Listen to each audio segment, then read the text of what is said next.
حدیث مبارک کی راضی نبی علیہ الصلوۃ والسلام فرمای کله چې یو انسان ودکیږي چې کله یو انسان ودکیږي د خپل بسترې تراغه دا الفاظ دی وای کوم الفاظ لا اله الا الله وحده لا شريك له له الملك وله الحمد وهو على كل شيء قدير الحمد لله وسبحان الله ولا اله الا الله والله اکبر ولا حول ولا قوه الا بالله دا الفاظ د صرف یو ځل وای بیا نبی علیہ الصلوۃ والسلام فرمایلی دا کس ته وای چې اللهم اغفر لي الله ماتا بخنه نصیب کا الله ماتا بخنه نصیب کا او بیا نبی علیہ الصلوۃ والسلام او فرمایل وی د دین ورستو چې د کوم دعا غواړي الله یې قبلې اے سم لاستی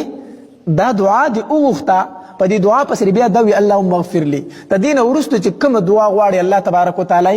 قبلې چې کوم دعا غواړي الله تبارک وتعالى قبلې او بیا نبی علیہ الصلوۃ والسلام فرمایل وی د دین چې ورستو یو سړی را پاسید یعنی په دې حالت کې دی اودو شو او دې را پاسې صرف 2 رکعات نه پلي وکړو الله یې ډایرکټ قبلې ډایرکټ قبلې نو سو کوئی زما دعاګانې نه قبلېږي نو هغه د دعاګانو د غوښتو هغه ټایمونه پیژندل پکار دي کنه چې کم ټایم کې الله تبارک وتعالى خو دعا قبلوي د د کېدو په ټایم کې دا وظیفه وکړه بیا درته واما لا اله الا الله وحده لا شريك له له الملك وله الحمد وهو على كل شيء قدير الحمد لله وسبحان الله ولا اله الا الله والله اكبر ولا حول ولا قوه الا بالله دا الفاظ ويا رسول اللهم اغفر لي ورسل حدیث مبارک کی راضی نبی علیہ الصلوۃ والسلام فرمای کله چې یو انسان ودکیږي چې کله یو انسان ودکیږي د خپل بسترې تراغه دا الفاظ دی وای کوم الفاظ لا اله الا الله وحده لا شريك له له الملك وله الحمد وهو على كل شيء قدير الحمد لله وسبحان الله ولا اله الا الله والله اکبر ولا حول ولا قوه الا بالله دا الفاظ صرف یو ځل وای بیا نبی علیہ الصلوۃ والسلام فرمایلی دا کس ته وای چې اللهم اغفر لي الله ماتا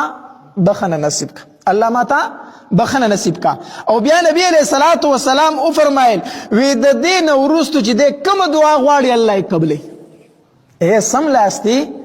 دا دعا دی اوغتا په دې دعا پس بیا دا وی اللهم اغفر لي د دین ورستو چې کوم دعا غواړي الله تبارک وتعالى قبلې چې کوم دعا غواړي الله تبارک وتعالى قبلې او بیا نبی علیہ الصلوۃ والسلام فرمایل وی د دین چې ورستو یو سړی را پاسید یعنی په دې حالت کې دی اودو شو او دې را پاسې صرف 2 رکعات نه پلي وکړو الله یې ډایرکټ قبلې ډایرکټ قبلې